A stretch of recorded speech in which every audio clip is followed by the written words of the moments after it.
Hey YouTube, this is another gun walkthrough or gun guide, so to say. Now I'm sort of downloading this late at night, but it's just I'm not really tired, and I forgot about it all day. I was supposed to do another upload, but it's my sister's graduation, so I had to come home to see this.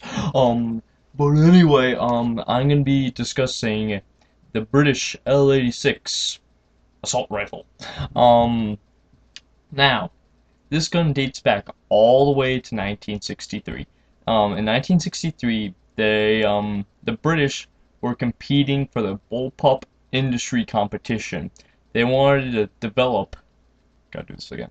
They wanted to develop the very first Bullpup assault rifle, to be in service, of course. But they sadly failed. And the weapon was originally called the Enfield. The Enfield, or Enfield as more people pronounce it that way, was actually being developed by Douglas Enfield, and it was supposedly good. It took a 7.62 by 54 caliber round, and that has a lot of penetration. But sadly, the chamber of the gun wasn't exactly widely extended, so every time the bullet tries to be released, it's gonna jam. So they sort of failed at it, and it was they got defeated by French industry de Tora, which made the very first FAMAS, or FAMAS, correctly to be pronounced. Um, so after a few years, in 1978, they redeveloped the L86 back into service. I'm sorry, they redeveloped the Enfield into service, but they called it the L86. The 86 standing for the issued caliber of the rifle, an element light. Um, the light, the light 5 by 86 caliber round. Um, and it was issued at that date, but it didn't exactly go into service until 1989, when actually mostly towards the war in Kuwait and Iraq was about to develop. The L86 was mostly equipped by the coalition forces of the British Royal Marines and the basic British Army of their service.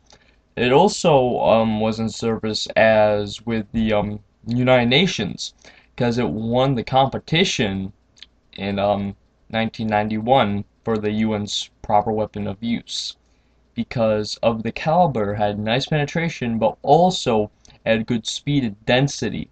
Um, so it's actually quite deadly.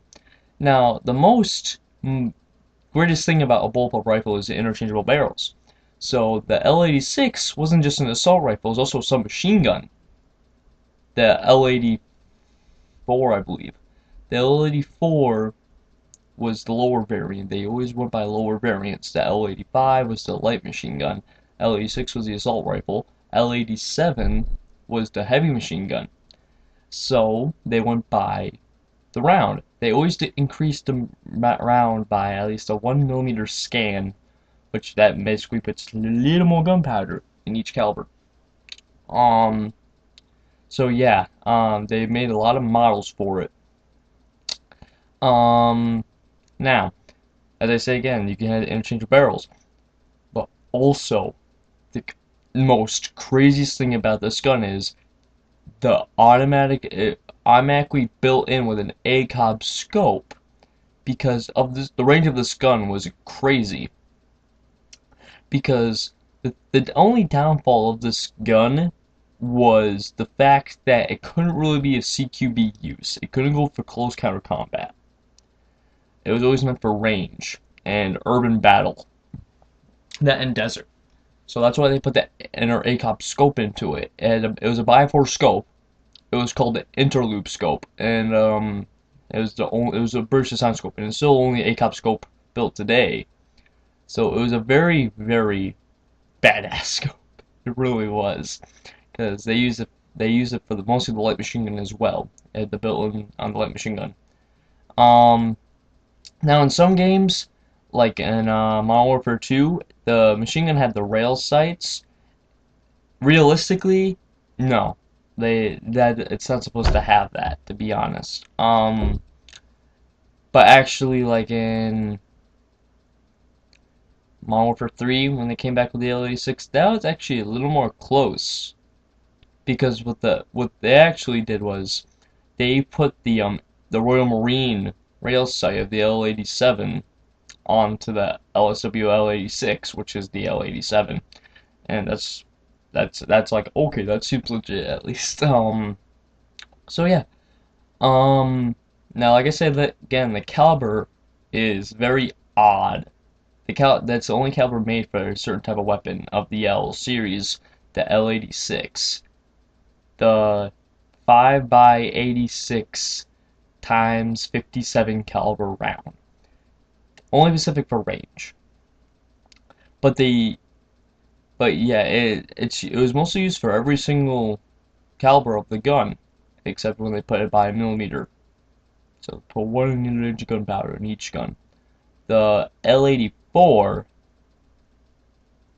yeah, L84 was the submachine gun variant, and that's just a straight up badass. That's the true CQB weapon. As a short barrel from MP5, what they did was it was a barrel used from the MP5, and that was the primary gun used by the SAS. The SAS still hasn't adopted the L84. Only reason is because it's just like the MP5, because more rapid fire. The 9mm had a lot of speed, and yeah, only big reason. The L84 just had a lot of penetration, it was just straight up CQB weapon, one shot, one kill.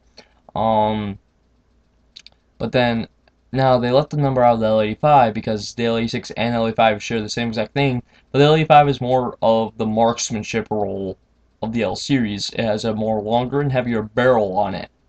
So yeah. It's basically the sniper rifle, so to say, but not exactly. They never really officially made a sniper rifle of the L series. That's why the M95 came in. The M95 is the British sniper rifle. Right? Fucking just kills. Because it's a 50 cal. But yeah, that's really it for the L86 / Enfield. Oh wait, I forgot to add a few more facts. The Enfield, like I said, was made by Douglas Enfield, of the British I think it was Warframe or Warfont company. The L86, when it came into role in the 80s through 90s, it was built by the London Royal Industry, and they make mostly every single British weapon there is. The M95, the L86, all that, the whole entire series of that gun. Their own professional MP5. Yeah, the British adapted an MP5 of their own. Hey, you can't just gotta use your own guns, man, you know? That's what America does, that's what Germany does, that's what Russia does, that's what we do, what the British do. But yeah, America.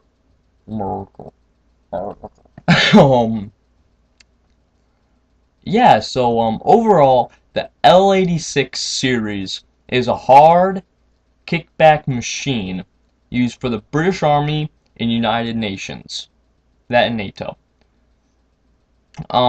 It's a pretty decent sized caliber gun of every category. Has a lot of penetration, pretty good amount of impact, and it's a good gun in general. So I wanted to make this one because it's just a very special weapon on the fields of combat, still used today by the Royal Marine Commandos. And those guys are really tough. They are really tough. So yeah, it's legit. That's most of it. I hope you guys enjoy. I'll upload one tomorrow with Jack Stelly. I hope you guys have a wonderful night. Bye guys. Alright guys. Food on ashes. See y'all later.